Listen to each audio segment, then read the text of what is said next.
This just isn't my day. Where do I even start? I guess I start by taking the earphones out of my ears. It started yesterday, I guess, when I was given a lovely gift of a telephone, a hand phone for Skype, which is right here. Isn't that nice? Nice, lovely little Skype telephone. I actually was given this phone by my friend Peggy, who lives in Australia, and who introduced me to Skype. Through Skype, we can talk for free. This is great. Wonderful. So I went and bought it. I had to buy it for myself because if she bought it for me in Australia, the cords would be wrong.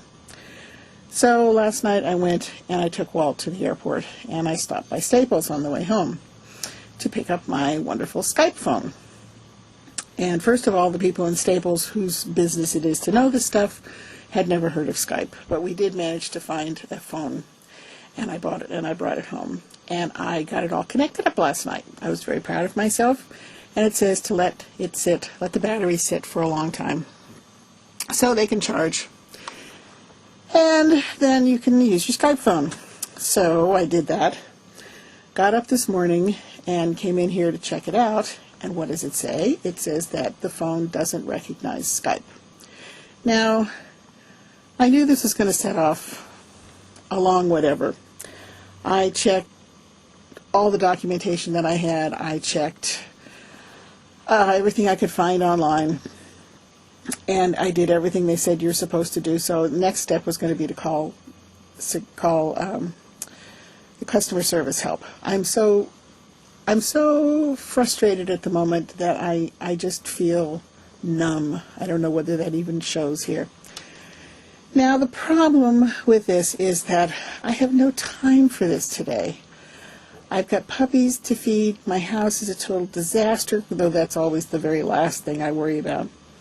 I've got a stack of work you wouldn't believe that I have to do.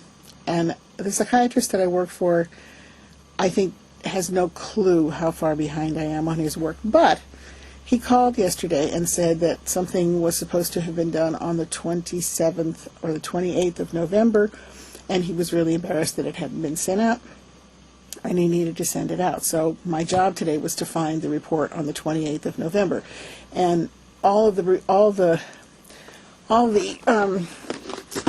tapes come in like this, with little things around them, and written on the things, and the little post-it notes, it says what date it's for. So I found the tape that was for the 27th of the week of the 27th of November, and I was going to do that. But first I thought, well, I'll just call customer service and see about the Skype phone. That initiated a probably 2-hour back and forth with Skype. I'm talking to India, of course. And when the people in India don't know what to tell you, the Indian accent gets heavier and they talk faster, and they call you ma'am more often. Thank you, ma'am. Now, what I heard you say, ma'am, is this, ma'am, and is that okay with you, ma'am? So we worked on it. Finally, after 2 hours, we managed to get it going. So I thanked the guy profusely. He thanked me, ma'am. I hung up the phone. But one thing was kind of worrying me, because you know how when you plug in something on the USB port, if you have a Windows computer, it gives you a little ding that tells you that you've plugged something in? Well, I wasn't getting that. And he had me reboot the computer a couple of times. And when I rebooted, I didn't get the sound of the computer rebooting. So I called up a video to see if I had sound, and no, I did not have sound. So then I had to go and try to figure out, and I'm not a computer guru. I can do the stuff, I can follow the instructions, but I can never remember where I find the instructions. So I went through and I found the instructions. I managed to get it changed. Now I have sound on my computer again. And Peggy, since the time difference in Australia it's now only 4 o'clock in Australia, so it was going to be a couple of hours before I could call her on my new Skype phone to test it out.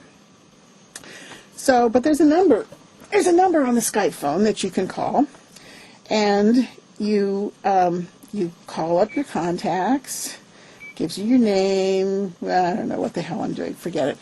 Anyway, I decided I'd call that number, and I would just see what it sounds like. So I called the number. Great. I pick it up, look at it. It's connected to Skype. So I push the button.